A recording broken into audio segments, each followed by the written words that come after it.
प्रिय सज्जनों, मैं आज अहंकार पर प्रकाश डालने जा रहा हूं। अहंकार बड़ा खतरनाक होता है, उससे बचना चाहिए, लेकिन लोग जो है ना जानते हुए भी नहीं मान पा रहे। इसके लिए मैं एक दृष्टांत प्रस्तुत करने जा रहा हूं। एक चिरौंजी नाम का बड़ा ही फेमस प्रसिद्ध मूर्तिकार, इतना मूर्तिकार प्रसिद्ध था कि जैसे राम भगवान के समय ऐसा मूर्तिकार था जिन्होंने सीता की साक्षात सीता को प्रतिमा तैयार कर दिया, उसी प्रकार ये चिरौंजी भी बड़ा ऐसा मूर्तिकार की था जिसकी प्रतिमा तुरंत तैयार कर दे। एक दिन अचानक उस मूर्तिकार ने अपना हाथ एक माने हुए ज्योतिषी को दिखलाया। ज्योतिषी को दिखलाने के बाद ज्योतिषी ने उसको बताया कि तुम्हारी आज से 8वें दिन मृत्यु लिखी है। चिरौंजी ने जब अपने 8वें दिन मृत्यु का जानकारी सुनी तो चिरौंजी ने, मूर्तिकार ने इतना होशियारी का काम किया कि उसने उस 8 दिन के अंदर 6 और अपनी मूर्तियां प्रतिमा बना डाली।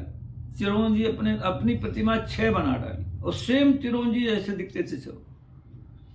और जिस दिन मृत्यु का समय आया 7वां दिन, उस दिन उस मूर्तिकार ने दोनों, एक दीवार के किनारे खड़ा हो गया बीच में, और दोनों तरफ 3-3 प्रतिमाएं जिन्होंने खुद बनाया था अपनी प्रतिमाएं, उनको 3-3 तो 7 हो गए। दोनों तरफ उनको लगा दिया 3-3 और बीच में खड़ा हो गया। ऐसे 7 चिरौंजी हो गए। 7 मूर्तिकार एक जैसे दिखते। और उधर वहां से यमराज ने अपने दूत को भेजा। जैसे यमराज ने दूत को भेजा कि जा चिरौंजी लाल को लेकर, चिरौंजी लाल मूर्तिकार को लेके आओ, यमराज का दूत आया। जब आया तो उसके घर आया, देखा सामने खड़े हुए तो उसको 7 चिरौंजी दिख रहे थे। 7 दिखे। अब उसको समझ में नहीं आ रहा था मैं किसको ले जाऊं, क्योंकि एक की ही ले जाने का आदेश। वो परेशान हो गया। इसके बाद उसने अपनी जो है ना, उसको तुरंत जो है ना, उसने दूत ने समझा कि ये मैं उचित नहीं है, मैं फिर जाकर यमराज को बताऊं। वापस चला गया और वापस जाकर जब चिरौंजी उस मूर्तिकार को जब नहीं समझ पाया तो जब वापस गया यमराज से बोला कि ऐसी पूरी समाचार। तो यमराज ने उसके कान में बताया दूत के कि संसारिक लोग हैं, तुम नहीं जानते उनकी कलाकारी को, इसलिए कान में कुछ गुदगुदा दिया। और इसके बाद पुनः आया यमराज का दूत, और जब फिर चिरौंजी जहां 7 खड़े थे तो वहां तुरंत खड़ा हो गया और हाथ जोड़ने लगा, विनती करने लगा कि काश जिसने भी इनको बनाया होता, और बनाया है जिन्होंने ही बनाया है, अगर वो कहीं सामने आ जाता, निर्माण करने वाला इनको जो भी होता, अगर वो सामने आ जाता तो उसके मैं पैरों पड़ जाता, उसकी विनती करता, उसकी आरती उतारता। इतनी प्रशंसा करने लगा कि जो बीच में जो सही का चिरौंजी था उसने तुरंत कहा मैंने बनाया। और जहां मैंने कहा तुरंत तुम, तो उसके बाद मूर्तिकार ने कहा बस तुम ही को ही मैं ढूंढ रहा था, तुमको ही ढूंढ रहा था, इसलिए बस पकड़ा और यमराज के दूत ने उसको ले गए। सब जनों देखिए कि मैं बनाना, जहां मैं का मतलब अहंकार का द्योतक है, इसका त्याग होना बहुत जरूरी।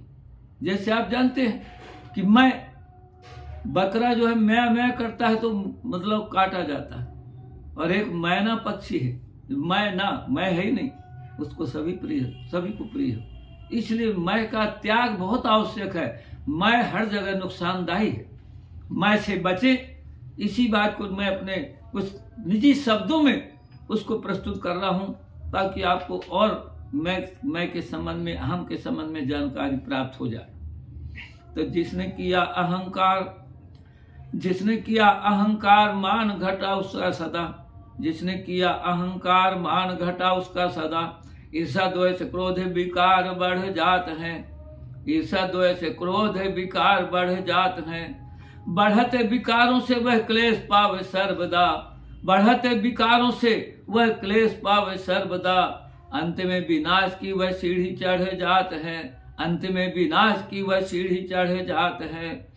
बिगड़ जाए अगला जन्म, हर कार असफलता हाथ लग जात है। कार में असफलता हाथ लग जात है। तो धन शक्ति पद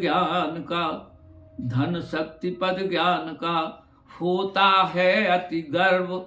सेवा वैभव जाति का बढ़ता है अति दर्प की मोती, बढ़ता है अति दर्प।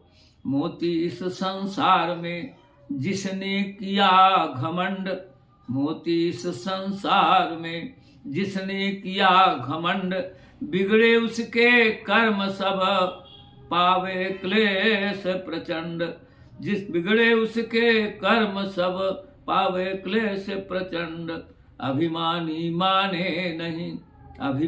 माने नहीं किसी तरह से हार।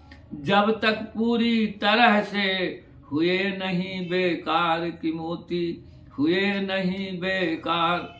इसलिए अंत में मैं यही कहूँगा कि अभिमान से बचे। जिसने भी अभिमान किया वो विनाश, रावण जैसों को देखिए, सारे बड़े से बड़े योद्धा तो विनाश की ओर गए। इसलिए विनाश से बचना है तो अहंकार को दूर रहें।